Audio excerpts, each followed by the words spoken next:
C'est parti.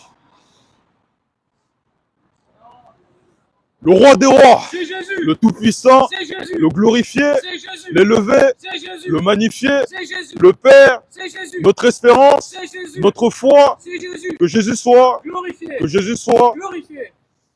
En passant, le bonjour à toutes celles et ceux qui ont l'opportunité d'entendre ce message.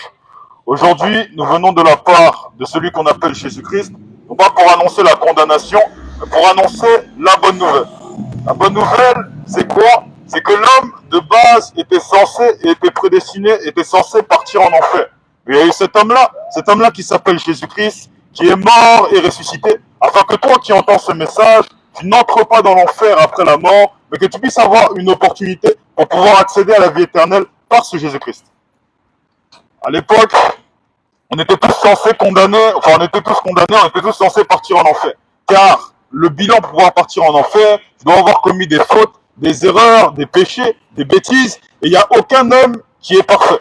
Mais Jésus-Christ qui est parfait, lui-même est venu sur cette terre afin de te permettre de pouvoir accéder à la perfection, ce qu'on appelle la vie éternelle après la mort, grâce à ce Jésus-Christ.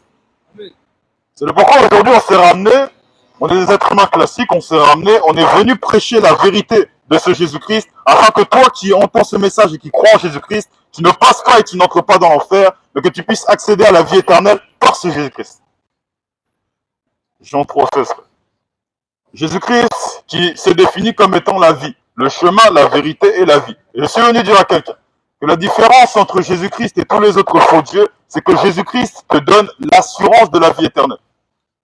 Jésus-Christ qui est la lumière, s'est décrit comme étant lui-même la résurrection. Ça veut dire que, étant donné que tu auras cru en ce Jésus-Christ qui est la résurrection, tu participeras à cette résurrection grâce à la foi que tu auras placée en ce Jésus-Christ. On va pas te demander, comme certains, de faire des bonnes œuvres, on va pas te demander de bien te comporter pour pouvoir accéder à la vie éternelle, parce que l'homme est imparfait. On va seulement te demander de faire un pas, de croire en ce Jésus-Christ, pour pouvoir accéder à la vie éternelle par ce Jésus-Christ. Jean 3,16. Car Dieu a tant aimé le monde L'Écriture nous dit, car Dieu a tant aimé le monde, qu'il a donné son Fils unique, qu'il a donné son Fils unique, Jésus-Christ, oui, afin que quiconque croit en lui afin que quiconque, donc toi qui entends ce message, tu crois en Jésus-Christ, oui, ne périsse point, mais qu'il ait la vie éternelle. ne périsse point, n'entre point dans l'enfer, mais puisse accéder à la vie éternelle par ce Jésus-Christ. Aujourd'hui, je suis venu prêcher Jésus-Christ, non pas comme une condamnation.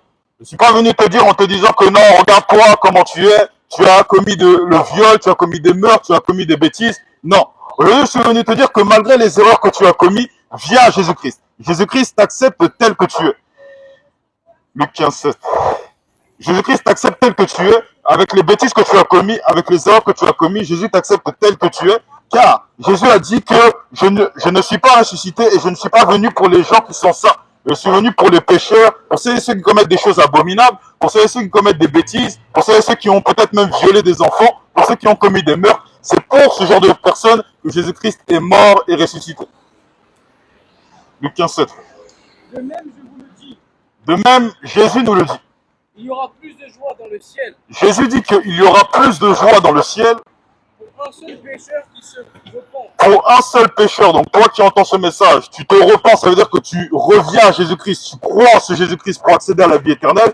Jésus dit, il y aura plus de joie dans le ciel pour ton âme à toi, continue frère, Pour 99 justes, pour 99 justes, continue, qui n'ont pas besoin de repentance. qui n'ont pas besoin de repentance. En d'autres termes, Jésus te dit que le ciel sera dans la joie si tu crois en ce Jésus-Christ, si tu reviens, tu te repens de tes péchés, tu confesses Jésus-Christ dans ta vie pour pouvoir accéder à la vie éternelle. Il y aura beaucoup plus de joie que si tu fais l'orgueilleux et que tu endurcis ton cœur face à ce message et que tu dis « je n'ai pas besoin de repentance parce que dans tous les cas, je m'en fous ». Voilà pourquoi aujourd'hui, je suis venu dire à quelqu'un « les temps sont mauvais et les temps ne vont pas s'arranger ». Bientôt, la question que j'aimerais te poser, c'est quand est-ce que tu vas mourir? Il n'y a personne ici qui va pouvoir répondre à cette question. Et moi-même, je n'ai pas la réponse à cette question. Mais après la mort, tu auras cette assurance de la vie après la mort par celui qu'on appelle Jésus-Christ. Amen. Jean 11, 24. Jésus-Christ lui-même, qui s'est défini comme le chemin, la vérité et la vie. Mais Jésus-Christ, ce n'est pas seulement la vie sur cette terre. Jésus-Christ, c'est la vie pour après l'au-delà. Je suis venu te dire à toi qui as beaucoup d'argent, toi qui n'as pas beaucoup d'argent, que les biens éphémères, c'est bien. C'est-à-dire que l'argent, c'est bien, les femmes, le mariage, ces choses-là, c'est bien. Mais est-ce que tu vas emporter tout ça après ta mort? Ça se passe comment? Où est-ce que tu finis? Voici, on est venu répondre à cette question. Je suis venu te dire que si tu n'as pas cru et tu n'auras pas adoré Jésus, sache que si tu meurs, tu iras en enfer. Mais par contre, la bonne nouvelle qu'on est venu prêcher, c'est que tu étais censé obligatoirement partir en enfer, mais grâce à ce Jésus-Christ, grâce à sa mort et à sa résurrection, Jésus-Christ qui a vaincu la mort, t'enseignera à toi qui entends ce message comment vaincre la mort. Et étant donné que Jésus-Christ a vaincu la mort, il te fera participer à cette victoire-là. Et voici, si tu crois en Jésus-Christ, tu auras l'opportunité de participer à cette victoire-là sur ce grand ennemi qui s'appelle la mort. Voici, Jésus-Christ, c'est le salut pour ton âme. Je suis venu dire à quelqu'un. Je suis venu parler à quelqu'un qui est désespéré. Je suis venu parler à quelqu'un qui peut-être sombre dans l'alcool, dans la drogue, ou peut-être que quelqu'un sombre dans la dépression. Je suis venu te dire que Jésus-Christ, c'est le chemin pour ton âme. C'est la solution pour ton âme en ce qui concerne cette terre. Jésus aura cette capacité-là de te piquer, de te piquer par cette joie surnaturelle. Et Jésus aura cette capacité-là de te filer l'éternité après la mort. Voici, on t'encourage à croire en Jésus-Christ. Nous, on est des êtres humains comme vous tous qui entendez ce message. Nous sommes des êtres humains classiques. Jésus s'est manifesté à nous qui sommes des êtres humains normaux. Alors la question que j'aimerais te poser, c'est pourquoi Jésus-Christ ne se manifesterait pas à toi qui entends ce message et qui fait un pas vers lui. Voici, on est venu prêcher ce Jésus-Christ. Il y a beaucoup de Jésus-Christ qui circulent aujourd'hui. On a le Jésus-Christ catholique qui circule aujourd'hui. On a le Jésus-Christ protestant qui circule aujourd'hui. Mais aujourd'hui, on est venu prêcher le Jésus-Christ de la vérité, le Jésus-Christ de la révélation, le Jésus-Christ qui donne la vie éternelle, le Jésus-Christ qui se définit comme étant l'Écriture. Voilà pourquoi aujourd'hui, on n'est pas venu forcer quelqu'un. On n'est pas venu mettre un couteau sur la tête de quelqu'un en te disant si tu ne crois pas en Jésus-Christ, tu dois croire en Jésus-Christ ou on t'oblige à croire en Jésus-Christ. Non, c'est ton choix à toi. Mais aujourd'hui, nous, on est venu seulement influencer ton choix en te disant que si tu cherchais une solution, sache que c'est Jésus-Christ que tu cherchais. Mais aujourd'hui, Jésus-Christ se présente par l'intermédiaire de moi qui suis son disciple pour se présenter à lui afin que tu ne puisses pas rentrer dans l'enfer. Je ne suis pas venu parler à tout le monde en disant que non, vous tous participerez à la vie éternelle. Il y aura un certain nombre. Jésus nous a dit qu'il y a un petit nombre. Mais je suis venu dire qu'aujourd'hui, je t'encourage à faire partie du plus petit nombre en venant à Jésus-Christ. Un problème, monsieur? Au troisième, au cinquième étage, qui sont en train de se mettre des boules caisses. Je vous répète, en musique classique, vous jouez Bach au violoncelle. Bon, acte 17, verset 29. Pas le temps, réponds pas, il est là pour faire plein de... Acte 17, verset 29. Aujourd'hui, je suis venu te dire que Jésus-Christ, c'est le chemin, la vérité et la vie. Jésus-Christ, aujourd'hui, se présente à toi. De la même façon qu'on arrive, on vient, on te présente un cadeau. Le cadeau, le meilleur moyen pour pouvoir connaître le cadeau, c'est de l'ouvrir. Aujourd'hui, je t'encourage à découvrir ce cadeau-là qui est Jésus-Christ, non pas pour les biens éphémères, mais pour pouvoir aller à la vie éternelle. Acte 17, verset 29. Vas-y, frère. Je ne peux pas t'entendre. Vas-y, mon frère. Parce que tu parles trop fort. Ainsi donc, Je ne Étant peux la pas race de t'entendre. Dieu, Tu étant parles donc trop nous fort. qui sommes la race de Dieu, continue, frère. nous ne devons pas croire. Nous ne devons pas croire que la divinité Nous ne devons pas croire que la divinité, donc on encourage le peuple à ne pas croire que la divinité, continue, frère, soit semblable à de l'or, soit semblable à de l'or, à de l'argent à de l'argent ou à de la pierre, ou à de la pierre, sculptée par l'art de l'industrie de l'homme. sculpté par, en gros, l'homme. On est venu te prêcher aujourd'hui le Jésus-Christ de la révélation. Et je suis venu te dire que Jésus-Christ n'est pas comparable ni à la pierre, ni à l'argent, ni même à l'or. Parce que Jésus-Christ, c'est l'argent spirituel, c'est l'argent pour après ta mort. Aujourd'hui, on connaît ce qu'on appelle l'inflation. Tout devient cher, tout devient compliqué. Je ne suis pas venu te dire qu'en croyant en Jésus-Christ, tout sera plus simple. C'est faux. Mais je suis venu te dire qu'en ce qui concerne la vie éternelle et de où est-ce que tu finis après ta mort, tout sera plus simple. à cause de la foi que tu auras placée en ce Jésus-Christ. C'est le pourquoi aujourd'hui, je ne suis pas venu exhorter quelqu'un en disant non, sois catholique, sois protestant, sois branchiste. Non, parce que tous ceux-là ne sont pas chrétiens. Mais je t'encourage aujourd'hui, non pas même à être chrétien, mais à venir à Jésus-Christ. T'es chrétien, toi? Chrétien. Moi aussi, je suis chrétien. Chrétien. Quelle branche? Hein? Quelle branche? Chrétien, frère. Tu t'es fait baptiser comment? Hein? Le baptême. À l'église. C'était comment le baptême? Ils t'ont baptisé comment, pourquoi? Dans l'eau. Dans l'eau? Ouais. Dans l'eau, c'était quoi? L'eau, c'était le lac, rivière? Non, c'était Piscine. un bac. Si tu veux nous prendre Jean 5, verset 4. On va t'aider, hein. On va t'aider, c'est pas dans une mauvaise... prends Jean 5, verset 1 à 4. Okay. Ah, sinon, on garde le contact. L'un ou l'autre. Nous allons dans Jean le chapitre 5. Alors moi, je pensais également à l'époque que la piscine n'avait jamais été énoncée dans la Bible. Jean le chapitre 5, le verset 1 en descendant jusqu'au verset 4 qui nous dit ceci. Après cela, il y eut une fête des Juifs et Jésus monta à Jérusalem. Or, à Jérusalem, près de la porte des brebis, il y a une piscine qui s'appelle en hébreu Beth Seshda.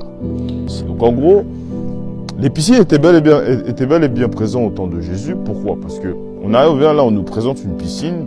Nous allons à peu près voir comment les baptêmes et 95, enfin tous les baptêmes même ont été réalisés. Nous sommes dans Acte 8, le verset 30, en descendant jusqu'au verset 31. Je nous dis ceci. Philippe accourut et entendit l'Éthiopien qui lisait le prophète Ésaïe. Il lui dit, comprends-tu ce que tu lis? Verset, donc on va tout de suite descendre au verset 36 qui nous dit, comme ils continuaient leur chemin, ils rencontrèrent de l'eau. Et l'eunuque dit, voici de l'eau. Qu'est-ce qui empêche que je sois baptisé? Philippe dit, si tu crois de tout ton cœur cela est possible, l'eunuque répondit, je crois que Jésus-Christ est le Fils de Dieu. Il fut arrêté le char, Philippe et l'eunuque descendirent tous deux dans l'eau, et Philippe baptisa l'eunuque. Alors ce qui est intéressant, c'est qu'ils étaient en char. Ils étaient en char, donc à ma connaissance, je n'ai pas encore vu de char avec des chevaux dans un domicile ou dans une piscine. Vous arrivez, vous voyez, ils viennent, ils passent, et ensuite après ils croisent un point d'eau. Donc encore une fois, c'est encore un autre baptême qui a été fait en source d'eau naturelle. Donc en fait, c'est le seul baptême là, c'est vraiment le baptême là où on voit que non, ces baptêmes sont faits à l'extérieur. On n'a vu aucun baptême qui ont été réalisés dans une piscine. Pourtant, la piscine existait déjà. Donc la conclusion c'est quoi et le message c'est quoi? N'importe quel baptême doit être fait au nom du Seigneur Jésus-Christ en source d'eau naturelle. Si toi tu prends ton baptême dans les piscines, automatiquement ton baptême n'est pas valable. Pourquoi? Parce que ce n'est pas des baptêmes qui ont été approuvés par les Écritures. Vas-y, repasse. Vas-y, bah, garde le truc. Donc on est venu dire à quelqu'un que c'est Jésus-Christ qui est le chemin, la vérité, la frère. Jean 11, verset 24. Pour avoir à peu près checké, parce que bon, nous on a été à peu près dans l'au-delà, on a checké, on a analysé Jésus-Christ, on a analysé également les autres dieux, mais personne ne t'assurera la vie éternelle comme celui qu'on appelle Jésus-Christ. D'ailleurs, même pour prouver même la déclaration que je suis en train de tenir, tu ne verras pas les bouddhistes, tu ne verras pas les musulmans, tu ne verras pas les catholiques venir ici, se placer ici comme nous dans les rues et te prêcher la vérité de Jésus-Christ. Ou tu ne leur verras même pas se présenter leur Dieu. Mais étant donné que nous on a cru en Jésus-Christ qui est la vérité, si nous ne prêchons pas Jésus-Christ qui est la vérité, automatiquement nous rentrons en accord avec non-assistance de personnes surnaturellement en danger. Car toi qui ne crois pas en Jésus-Christ, tu es en danger, car si la mort te frappe, c'est l'enfer. Jean 11, 24. Jésus lui dit, Je suis la résurrection Donc Jésus dit, je suis la résurrection et la vie. et la vie.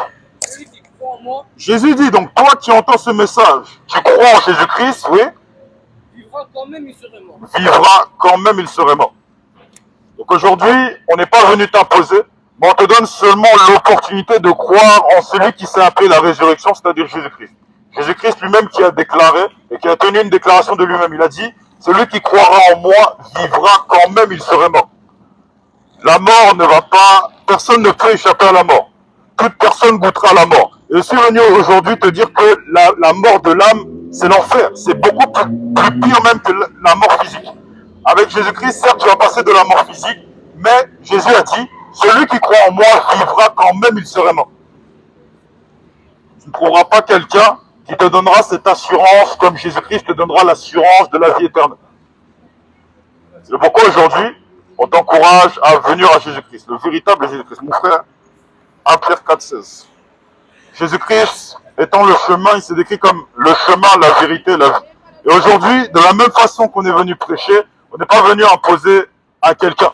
On n'est pas venu t'imposer, et c'est le pourquoi même d'ailleurs on prêche de cette façon-là. Comme ça permet que tous puissent entendre le message de Jésus-Christ afin d'avoir l'opportunité pour pouvoir accéder à la vie éternelle par ce Jésus-Christ. Amen. Si on arrive, on vient, comme certains le font, ils mettent le flingue, ou alors ils tuent pour pouvoir convaincre les gens. Nous, on n'est pas de cela. On te prêche simplement, et c'est toi qui vois si ce qu'on dit c'est vrai ou c'est faux. Mais moi, ce que je te dis, c'est que si tu testes, tu verras que ce que l'on dit, ce n'est pas faux, mais c'est vrai. Pas à cause de ce que je dis, mais à cause de la manifestation de Jésus-Christ, le moment là où tu feras un pas vers ce Jésus-Christ. 1 Pierre 4,16. Mais si quelqu'un souffre comme chrétien, Voici pourquoi est-ce que je suis venu dire à quelqu'un que Jésus-Christ, on ne prêche pas Jésus-Christ pour te dire que tout va aller bien dans ta vie. Si quelqu'un souffre comme chrétien, vas-y frère, il n'en est point honte, qu'il n'en ait point honte, et que plutôt il glorifie Dieu et que plutôt il glorifie Dieu, continue frère, à cause de ce nom. à cause de ce nom. Je suis venu te dire que si tu crois en Jésus-Christ, tu vas passer par des souffrances. Ça va être compliqué. Le chemin va être tumultueux, le chemin il va avoir des embûches. Mais je suis venu te dire que, étant donné que Jésus-Christ aura filé la vie éternelle, logiquement tout va se compliquer. Jésus lui-même a dit, vous serez haïs à tous ceux qui auront cru en Jésus-Christ, vous serez haïs de tous à cause de mon nom. Voilà pourquoi je suis venu dire à quelqu'un que si tu veux avoir la paix en ce qui concerne le monde ici présent, ne viens pas à Jésus-Christ. Parce que Jésus-Christ, c'est un chemin de souffrance et de difficulté. Mais si tu veux avoir la vie éternelle, viens à Jésus-Christ. Si tu veux vivre après la mort, viens à Jésus-Christ. La différence, c'est que c'est Jésus-Christ dans la difficulté, dans la complication. Jean 14, verset 21. Dans la complication, dans la difficulté, ce Jésus-Christ aura la capacité de te réconforter. Ce Jésus-Christ aura la capacité de te consoler. Aujourd'hui, beaucoup passent par des problèmes qui sont compliqués, des problèmes qui sont difficiles et manquent d'un consolateur. Je venais te dire que ce n'est pas en l'homme que tu dois te confier, mais en Jésus-Christ. Car Jésus-Christ va te filer non pas seulement le conseil, mais va également te filer l'émotion qui va avec le conseil. Par exemple, si Jésus-Christ te dit, sois dans la joie, tu seras dans la joie à cause du conseil qui t'aura filé. Jean 14, verset 21. Celui 27. Ouais. Vas-y un peu. Descends verset 27. Vas-y. je vous laisse la paix, Donc Jésus dit, pour tous ceux qui croiront en lui, je vous laisse la paix. je vous donne ma paix. Jésus dit, je vous donne ma paix. Vas-y un peu. Je ne vous donne pas comme le monde donne. Je ne vous donne pas, donc Jésus dit, je ne vous donne pas la paix comme le monde la donne. Continuez mon frère. Que votre cœur ne se trouble point. Que votre cœur ne se trouble point. Voici ce qui t'attend si tu crois en Jésus-Christ. La paix et le repos de l'âme. Beaucoup aujourd'hui sont perturbés par les temps présents. Beaucoup aujourd'hui ont le bazar émotionnellement. Mais Jésus-Christ dit, je vous laisse ma paix, je vous donne la paix. Amen. Peu importe le problème aujourd'hui par lequel moi-même, bon, pour témoigner après, moi-même, peu importe le problème par lequel je peux passer, le problème peut m'enlever de l'argent, le problème peut m'enlever même ma famille, mais le problème ne pourra jamais m'enlever la paix que Jésus-Christ m'a donnée. Et c'est ce qui t'attend si tu crois en Jésus-Christ. Voilà pourquoi aujourd'hui, on te donne l'opportunité de, premièrement, accéder à la vie éternelle par ce Jésus-Christ. Deuxièmement, en ce qui concerne cette terre, on te donne l'opportunité de bénéficier d'un accompagnement particulier. L'accompagnement particulier, c'est l'accompagnement de Jésus-Christ. Jésus-Christ, qui, en plus de t'avoir donné la vie éternelle, t'accompagnera du début jusqu'à la fin de tes jours. Matthieu 28, verset 19. Jésus-Christ lui-même t'accompagnera face à ce problème. Peut-être que tu as connu un décès, peut-être que tu as commis une situation qui t'a mis KO mentalement, mais je suis venu te dire que Jésus-Christ te restaurera à toi qui fais un pas vers lui. Et je ne suis pas le genre de personne qui sort des paroles flatteuses. Je sors ce qui est tel quel. Vas-y un peu. Allez, faites toutes les nations des disciples, Vas-y, continue mon frère. les baptisant au nom du Père, Les baptisants au nom du Père, du Fils, du Saint-Esprit. Continue frère. et enseignez-leur à observer tout ce que je Ah, vous ai prescrit. continue encore. Et voici, je suis avec vous Jésus dit à toutes ceux qui croiront en lui, voici je suis avec vous, tous les vas-y, jours tous les jours, jusqu'à la fin du monde. jusqu'à la fin du monde. Donc peu importe le problème par lequel tu vas passer, peu importe la difficulté par laquelle tu vas passer, Jésus-Christ qui va te donner la paix sera avec toi tous les jours jusqu'à la fin du monde. Amen. Voilà pourquoi aujourd'hui on t'encourage à croire en Jésus-Christ. Jésus-Christ, créateur. Colossiens 1, verset 16. Jésus-Christ, créateur du visible comme de l'invisible. Jésus-Christ te permettra de lutter face au visible. Jésus-Christ te permettra de lutter face à l'invisible. Les problèmes que tu ne vois pas, les problèmes émotionnellement, Jésus-Christ qui a tout créé. On te demande de faire un pas vers celui qui est le Tout-Puissant, créateur des cieux et la terre. Son nom-là, c'est Jésus-Christ. Et ce Jésus-Christ-là qui a tout créé, qui connaît toutes choses, pourra t'accompagner et pourra te conseiller en connaissance de toutes choses. Vas-y, frère. Car en lui Car en lui, donc en Jésus-Christ, oui. ont été créées toutes choses, En Jésus-Christ ont été créées toutes choses qui sont dans les cieux qui sont dans les cieux, premièrement, continue, et sur la terre, et sur la terre, les visibles, les visibles les invisibles. et les invisibles. Jésus-Christ, il connaît le mieux les visibles et l'invisible. L'invisible te permettra de te conseiller sur ce qui est visible et également invisible. Jésus-Christ aura la capacité de te donner les émotions qui vont avec les conseils qui vont te filer, mais également Jésus peut te donner, par exemple, des conseils financiers. Mais ça, c'est après. Mais le plus important, c'est la vie éternelle que Jésus-Christ va te donner si tu crois en ce Jésus-Christ. Maintenant, à contrario, si tu auras banni Jésus-Christ durant ta vie, si tu seras passé à côté de ce message, ne t'en est qu'on t'a transmis le message, derrière nous-mêmes, on n'aura pas besoin de se justifier en ce qui concerne ton âme. Mais ce choix-là, je suis venu te dire que ça ne concerne pas ta famille. Ça ne concerne pas tes enfants, mais ça te concerne toi premièrement. Voilà pourquoi je suis venu te dire. Ne regarde pas au bien que tu as sur cette terre. Ne regarde pas à ce que tu as dans la vie présentement. Parce que tout ça là, c'est éphémère et ça va disparaître. Regarde à ton âme. Regarde à ta propre situation et vois si tu as besoin de Jésus-Christ ou non. Moi, je suis venu te dire que tu as besoin de Jésus-Christ en ce qui concerne la vie éternelle, parce que la vie éternelle, tu ne la trouveras pas dans l'islam, tu ne la trouveras pas dans l'astrologie, tu ne la trouveras pas chez les réveillés, tu ne la trouveras pas chez les protestants, tu ne la trouveras pas chez toutes les dénominations de ce jour, mais tu la trouveras seulement en Jésus-Christ, créateur des cieux et la terre. Amen. Voilà pourquoi aujourd'hui, malgré mon ancien statut que j'avais de timide, on est venu ici présentement pour te prêcher la vérité de Jésus-Christ afin que tu aies une opportunité. Qu'une fois que tu vas mourir, tu ne dises pas « je ne savais pas ». Car aujourd'hui, tu as l'opportunité et tu as l'information qu'en dehors de Jésus-Christ, c'est l'enfer. Maintenant, le moment où tu finiras en enfer en ayant banni ce message, tu iras en toute connaissance de cause. Et je suis venu te dire que si toi, tu t'en moques de l'enfer, l'enfer, on parle de la souffrance éternelle, la souffrance qui ne finit point. C'est-à-dire que tu seras jeté dans un feu et personne ne pourra venir te récupérer. C'est ce qui t'attend si tu ne crois pas en Jésus-Christ. Voilà pourquoi aujourd'hui, je t'invite à faire la différence. Enfin, Matthieu 7, verset 14 à 15. Je t'invite, Matthieu 13. Matthieu 7, 13 à 14. Je t'invite à faire la différence en venant à ce Jésus-Christ. Je t'invite à ne pas céder à l'influence du plus grand nombre. Parce que la plupart même qui se disent être chrétiens sont des imposteurs. Aujourd'hui, je t'invite à faire la différence et à venir à Jésus-Christ. À faire une rencontre personnelle avec ce Jésus-Christ afin de bénéficier et de profiter pleinement de ce Jésus-Christ.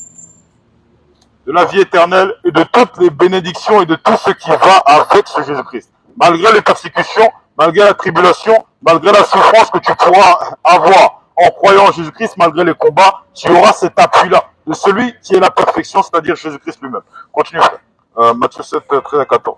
Entrez par la porte étroite. Jésus te conseille aujourd'hui, te donne une information. Il te dit, entre par la porte étroite, continue. Car large est la porte, Car large est la porte, spacieux est le chemin spacieux est le chemin qui mène à la perdition. qui mène à la perdition.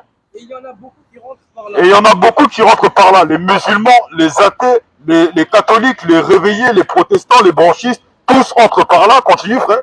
Mais étroite est la porte. Mais étroite est la porte. Resserrez le chemin Resserrez le chemin qui mène à la vie. qui mène à la vie. Et il y en a peu qui les Et il y en a peu qui les trouvent. Voici le chemin pour mener à la vie. Il y a un seul chemin. Ce chemin-là, c'est Jésus-Christ. Il y a peu de personnes qui trouvent le chemin de Jésus-Christ. Voilà pourquoi aujourd'hui, je suis venu te dire, ne cède pas à l'influence du plus grand nombre, mais fais partie du plus petit nombre en venant à Jésus-Christ pour pouvoir accéder à la vie éternelle. Maintenant, si tu veux accompagner le plus grand nombre en te disant que bon, comme plusieurs ne croient pas, moi non plus je ne vais pas croire, tu accompagneras le plus grand nombre à la perdition. Voilà pourquoi aujourd'hui, on est venu en tant que sentinelle, en tant qu'éclaireur, pour t'éclairer sur ce sujet de où est-ce que tu finis après ta mort. La conclusion, c'est que si tu n'auras pas cru et tu n'auras pas adoré Jésus-Christ, après la fin, c'est l'enfer, c'est la mort. Les catholiques, d'ailleurs, pareil. Qui adorent Marie ou qui se prosternent devant le statue, tu n'auras pas adoré le véritable Jésus-Christ. Uniquement, tu meurs, tu descends en enfer. Tous les musulmans, sans exception. Allah lui-même vous envoie en enfer d'après le Coran. Donc vous n'aurez pas cru en Jésus-Christ, qui est l'assurance de la vie éternelle, vous mourrez, vous irez en enfer.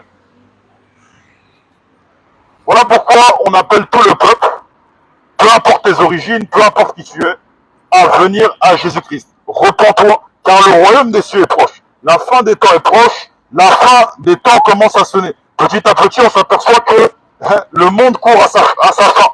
Mais la question, c'est que quand le monde va finir, tu vas également mourir, mais où est-ce que tu vas finir si tu n'auras pas cru et si tu n'auras pas adoré Jésus-Christ? La fin, c'est l'enfer.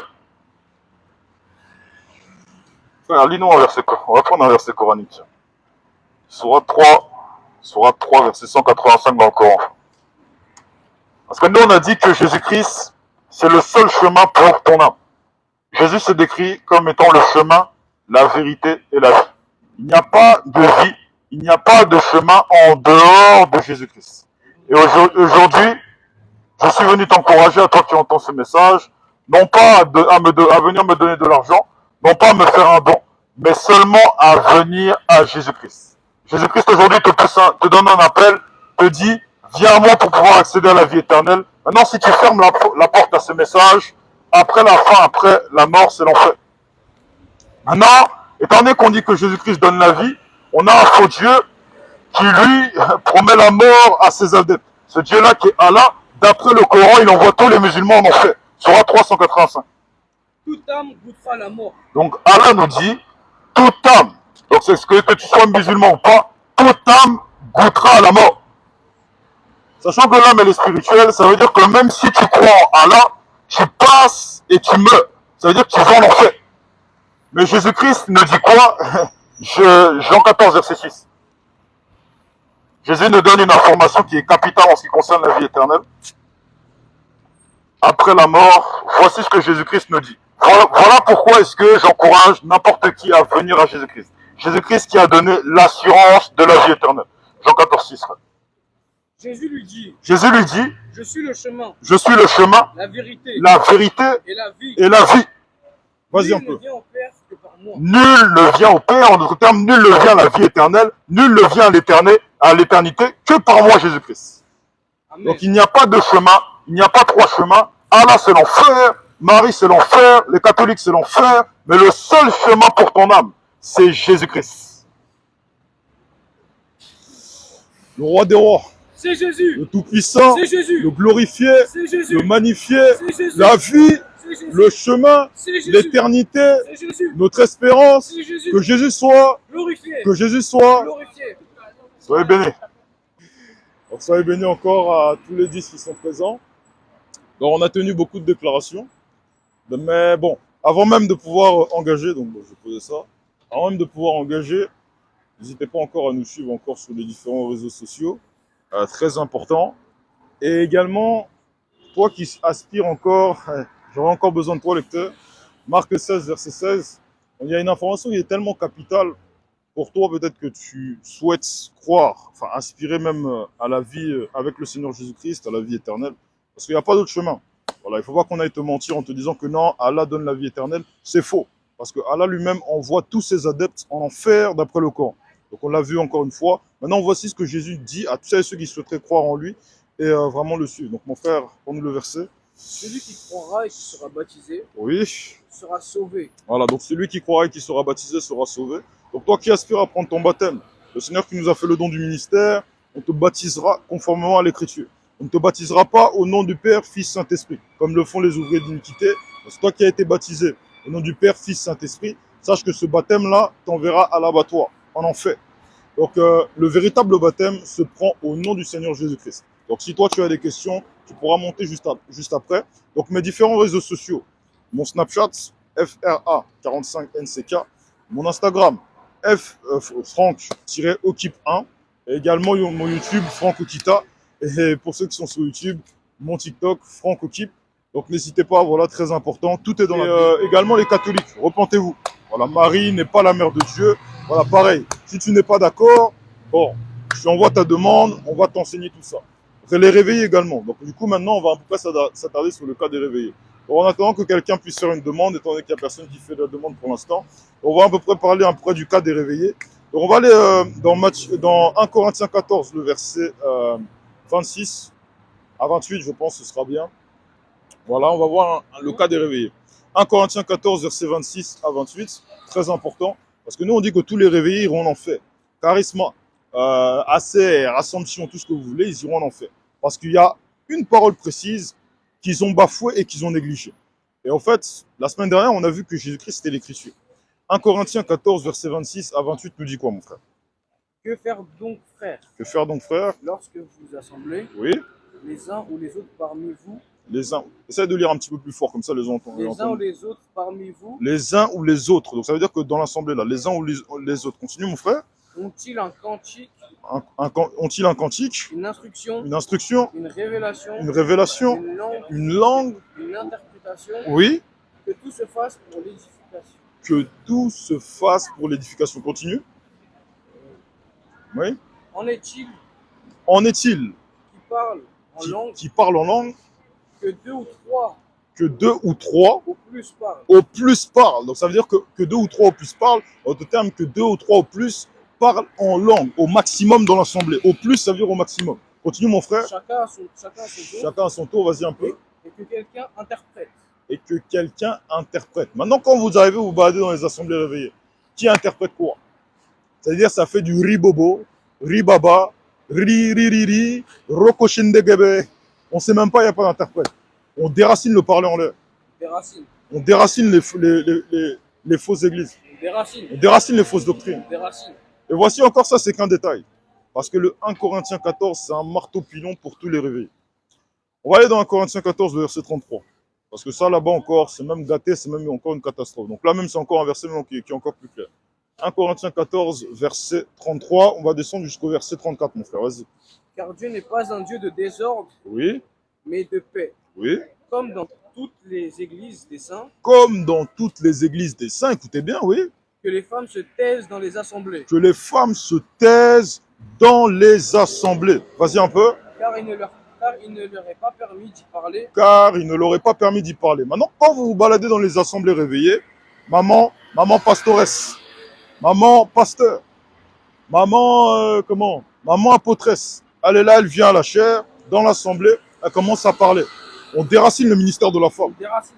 Parce que le ministère de la femme, c'est de la sorcellerie notoire.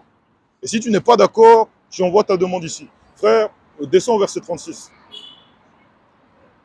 Parce que ça aussi, c'est des choses, on nous a souvent enseigné, non, la femme peut enseigner, la femme peut enseigner. On va voir l'apôtre Paul là qui a parlé et qui a dit que la femme ne peut pas enseigner. Il se base sur quoi? Vas-y frère.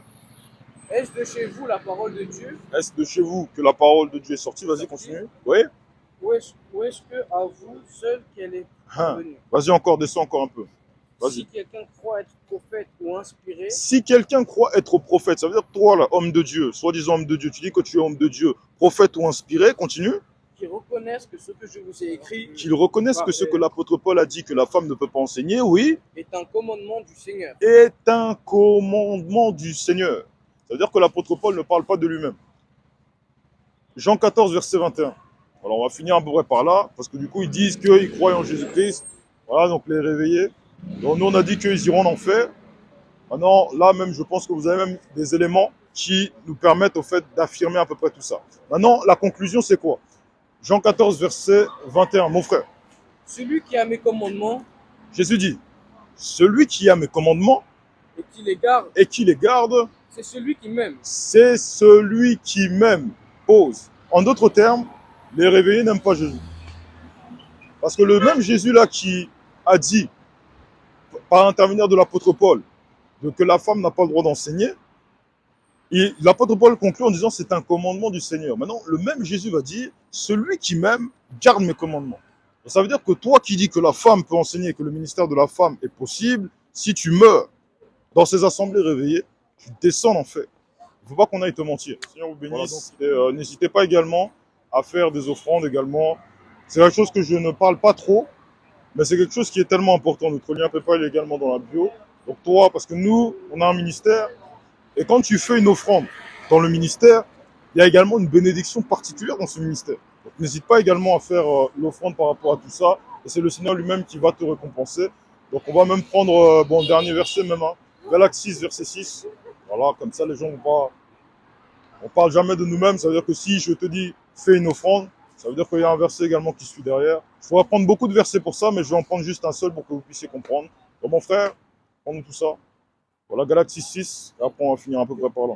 Oui, Que celui à qui l'on enseigne que celui à qui on enseigne, donc La ça c'est parole. vous, la parole, oui, fasse part de tous ses biens. à fasse celui qui part de tous ses biens à celui qui l'enseigne. Ça veut dire que tu dois avoir une opportunité même pour planter. Là, tu as une opportunité pour planter. Et quiconque plante, non, reste encore. Quiconque plante, il aura la récolte derrière. Le verset 7. Ne vous y trompez pas. Ne vous y trompez pas, On ne se moque pas de on Dieu. ne se moque pas de Dieu. Ce qu'un homme aura semé, il le moissonnera aussi. Voilà. Ce qu'un homme aura semé, il le moissonnera aussi. Donc si le Seigneur a donné ce commandement-là, de faire des offrandes, de faire part de tous ses biens à celui qui l'enseigne, c'est qu'il y a une bénédiction derrière. Donc pour pouvoir accéder à cette bénédiction-là, on t'offre l'opportunité, voilà, de faire un don sur, voilà, PayPal. Voilà, donc si tu es poussé par le Seigneur et si tu es convaincu que vraiment ce ministère-là vient de Dieu, n'hésite pas à donner une offrande et c'est le Seigneur lui-même, comme tu auras semé, il te donnera la récolte. Et voilà, donc vraiment, c'est tout ce que j'avais à dire. Voilà, que Dieu vous bénisse tous qui êtes connectés. Croyez en Jésus-Christ, persévérez dans la foi et que le Seigneur vous bénisse. Shalom.